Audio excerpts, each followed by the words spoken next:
that focusing fluid on it, so I look okay. Did you read the article that I sent? Is it the one that was in the Times? Yes. Yes, I did.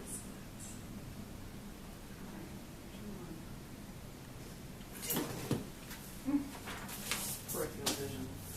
Here, you know what we can do here? We can put it in there, and it'll stand up. I'm kidding. I was really kidding. Really? That's going to look nice on there. Oh, well, You they'll got a pin appreciate me now. for Look, being see, this is why he's the supervisor, because he innovative. comes out with Innovation. out of the box That's ideas. very impressive. You want me to close the door? Okay. Yeah, probably a good idea. Oh, you know what else too? Hang on one second. Let me Take your turn time. I don't want to get up because you put the thing on me. I need to cut off all Turn this the video ringer part. down on my phone. All of this part is going to get chopped off of the video, so. Yeah, but I wasn't going to get up. 'Cause you Oh. put that on me, and I didn't sit in the same spot. So. Oh, aren't you? Just so all right, so the obvious argument with this is I'm that supposed to do Craig Latimer, CRAIGLATIMER, Hillsborough County Supervisor of Election. I Go ahead. stopped having you do that a long time ago. I recognize your voice well enough. So the obvious argument with this is that, it's perhaps another effort by the state to kind of disenfranchise Democratic voters. You can't obviously weigh in on the politics of it, but as far as not allowing early voting on a college campus because it's not a convention center, which was the reasoning that was given, this is a room that's used for various different types of conventions. So, any particular opinions as to whether or not this is an appropriate decision by the state to not allow early voting on campus? I'm not really familiar with all of the facts surrounding this. I do know the articles that I've read and looked at is that the hall or the center doesn't fit the current statute. Now, having said that, last year that was one of the things that I know the supervisors were in favor of, was to make educational facilities also available for early voting, and the legislature chose not to do that. It's kind of interesting right now here at the University of South Florida, for example. There's a wonderful library on the campus, but it's not a public library. Unless you're a student, you can't check anything out from that library, so it's not public. Because we utilize public libraries throughout the county. Some big differences in Hillsborough County here. We have 15 early vote sites throughout the county. Gainesville or Alachua County, I believe, only has 3. So there's a vast difference, if you will, in the sizes of the communities and how many early vote sites there are. As a supervisor of election, though, I think we should do everything we can to encourage people to vote and make it as easy as we can for them to vote. So I'm taking notes on my phone, so you don't think I'm just sending text messages here. That would be Switch really over rude. to emoticons there. Now, the Marshall Student Services Center would be the equivalent of the Great Center at UF. So presumably that would not qualify for early voting either. And you mentioned earlier that it doesn't fit into the context of the law as to what qualifies as an applicable early voting site. Why is that? You explained the library, but why not the Student Services Center? The statute talks to that it must be a government-owned convention center. They even included fairgrounds, these types of facilities. And the legal opinion that the state furnished was that this was a hall in a private educational facility. So it was their determination and their interpretation of the law that it wasn't an appropriate site that was intended by the legislature. And the Marshall Center, which you said is a similar situation. Interesting, and I guess you kind of have to start looking at the numbers too. We use the Marshall Center on election day as a polling site. And on the USF campus, we only have about 1,900 students that are registered at the university that are eligible to vote in that precinct on election day. There's also, there's a huge parking problem out at USF. So there's really no free parking out there whatsoever. It's all paid parking. We have 2 early vote sites, one within about a little over 3 miles from USF, and the other about 5 miles from USF. Are those accessible by the, what's it called, the Bulls public transit? They have I the don't Bull believe, Runner. yeah, I don't believe they're accessible by the Bull Runner, but they are on major Heartline bus routes. And you said 1,900 registered That is voter correct. students. I heard a story, this is from a former professor of mine, his daughter's a student at UCF.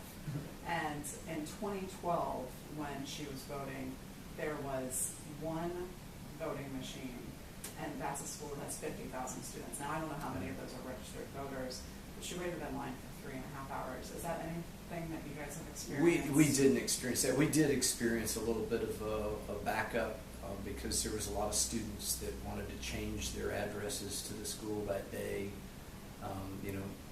different issues like that. But we were able to work through. We anticipated that because there was problems back in the 2008 election prior to my coming with the office. I actually met with the student government representatives out there. And, one of the things that we've worked with USF tremendously on is vote by mail.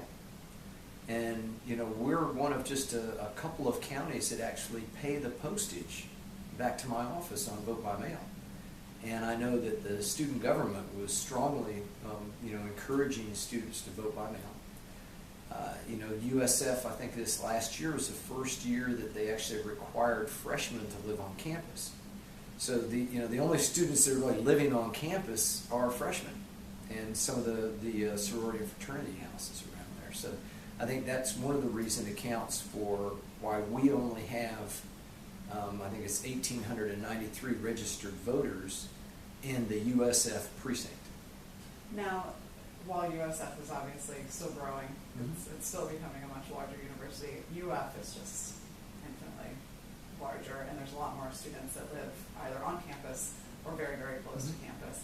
One of the arguments has been that without access to an early voting location on campus, the closest early voting locations are one's a mile and a half, and the other one's a little over 3 miles, and a lot of students don't have their own transportation. So does the Gator bus go to those? What's that called, a Gator bus? I'm not. No. I don't know. The Gatораtor. It's the Gatораtor. It is. Is it? It's the Gatораtor. Okay, I remember all right. that. I don't know Yeah. if it goes there or not. I have Yeah. an interview with some students a little bit later. Well, so as I said earlier, I'm all for allowing people to vote. That's my job. I want to register as many people as I can that are eligible to vote, get them registered, but I want them turning out to vote too. That's the key to it. And so I'm all for having as many accessible places to vote as we can. That's one of the reasons I have 15 early vote sites in this county. I don't think there's too many people that would argue that you've done a good job of making voting as accessible here as possible. But the law in general, I believe it was Senate Bill 600 that kind of designated what could be an early voting site and what couldn't be. Do you think that that's appropriate? Do you think that it should be broadened, or? I think it should be broadened very much, and I think that it's my responsibility as a supervisor of election to go out and find polling sites for 347 precincts on election day, and we do a real good job of it. We find places that are accessible, that have parking, that are ADA compliant, but yet I'm not allowed to pick appropriate early vote sites. I'm within the confines of the law. Right now, one of the major sources, and actually it was the only source up until this last legislation, was public libraries. We've got some public libraries here in Hillsborough County that aren't appropriate. They don't have enough parking places. They don't have good egress into the facilities. So I can't use them. They did broaden it to where we can use government-owned buildings, civic centers and things like that. The fairgrounds, great example. Here's the fairgrounds, which, man, huge building, and it's only, really overrun at this time of year when we're having the Florida State Fair. Well, I've got one of my major facilities, my election service center, is right down the street at Falkenberg Road in Columbus Drive. We're not far at all from the fairgrounds, so it just wouldn't be appropriate for me to open something in the fairgrounds that close to another site. But there's some other areas in outlying county. For instance, Fishhawk is probably a good example. There's no public libraries in Fishhawk. There's also no appropriate government-owned buildings that would offer us an opportunity to be able to have an early vote site there. So that's one area that would benefit from maybe allowing something a little bit outside of the scope. Yeah, Well, for instance, if I can have early voting in all my offices, but I have to be in that office for a full year before I can offer voting at it. Well, to me, that's a waste of taxpayer money. Why should I waste a year of taxpayer money so that I can have it open for 2 weeks? Yeah. Now, you've been pretty vocal with certain things as far as making voting accessible to all voters. Mm-hmm. Going forward, coming up on the legislative session here, any type of partnership with other supervisors of election, or perhaps discussions with state legislators about making any changes to laws, updating laws, anything like that that you're kind of pushing for? There's the statewide association of the Florida State Association of Supervisor of Elections, and this is one of the things we've been talking about. What we're trying to determine right now is where is there problems that there's not some place to vote. What are those parameters? And before we can really quantify where the issues are, it's not appropriate that we really try and change a statute or bring something up without having the data to be able to bring forward with it. So right now you're still kind of in a fact-finding I would say so, sort yes. of thing. Fact-finding, yes. Any areas in particular that you're doing some extra delving into, or?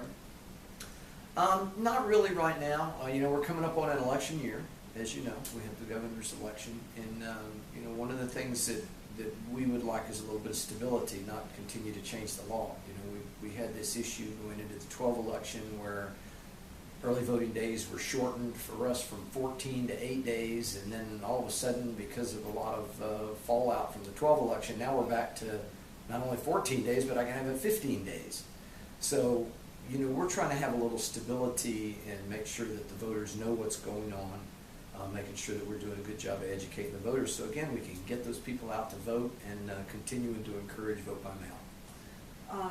I don't know if you have any specific statistics on this, and if you don't, that's fine, but going back to the issue of students on campuses being able to vote, how important is encouraging that civic participation among our youngest registered voters to ensuring that voter turnout continues to improve in elections? To me, it's very important, number one. And one of the things that we do is push tremendously is actually to pre-register 16-year-olds. In the state of Florida, we're allowed to pre-register a 16-year-old. So we go on high school campuses. We coordinate a great program with the school district.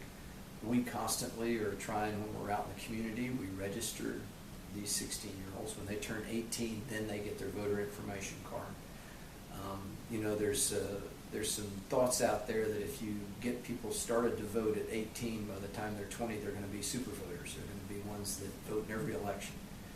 And we try and encourage that, through these civics classes in the high schools also, of what an absolute right it is to be able to vote, because there's so many countries, as you know, that don't have that process, that aren't democracies.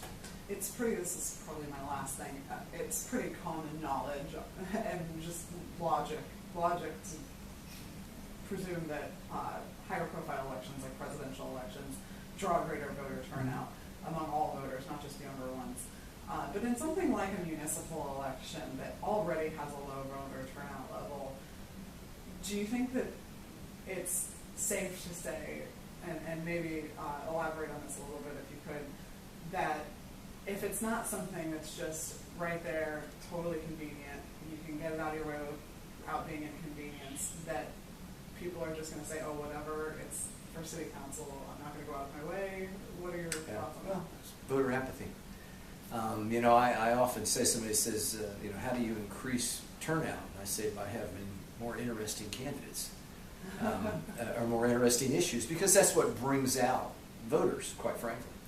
One of the things that's kind of interesting about that question is that there's a lot of conversation going on now about internet voting. And this younger generation that you're talking about, they live, on smartphones and tablets, and that's their life. They think nothing of interacting through the internet and through these devices. Now, there's a lot that has to be worked out on that, obviously.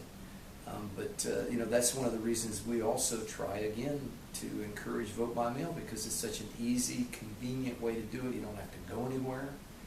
We send the ballot right to your house, apartment, wherever it is you're living. You fill it out at your convenience. You can jump right on the internet there to research issues and candidates and return it. So you don't have to go anywhere to do that.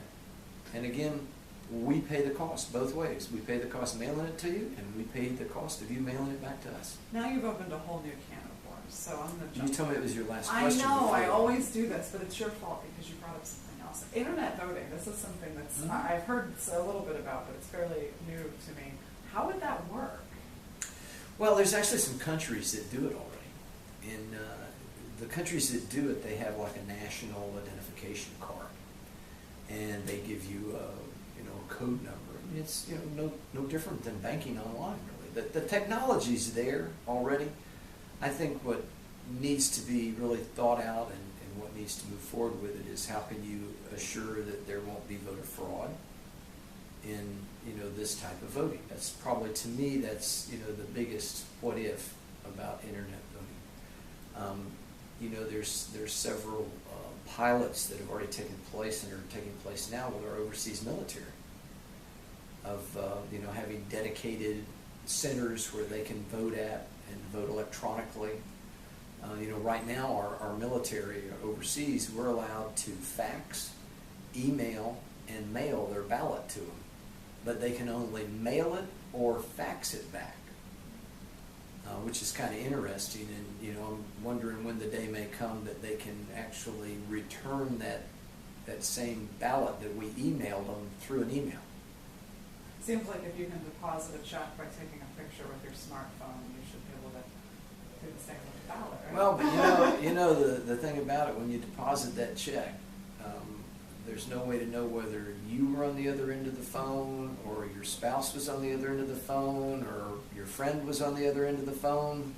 So you really don't know who was depositing that check, even though it's going to your account, which would be the same thing. I know that vote's going to that person, but I don't really know who cast the vote. That was great knowledge. Thank you. All right, now that's all I have. Is there anything else that Oh, you'd hell like no. to add? I'm kidding. No, I don't. I can't think of anything else, Jerry. Can you? No, I think the most kind of significant thing, the most significant thing is that, the difference between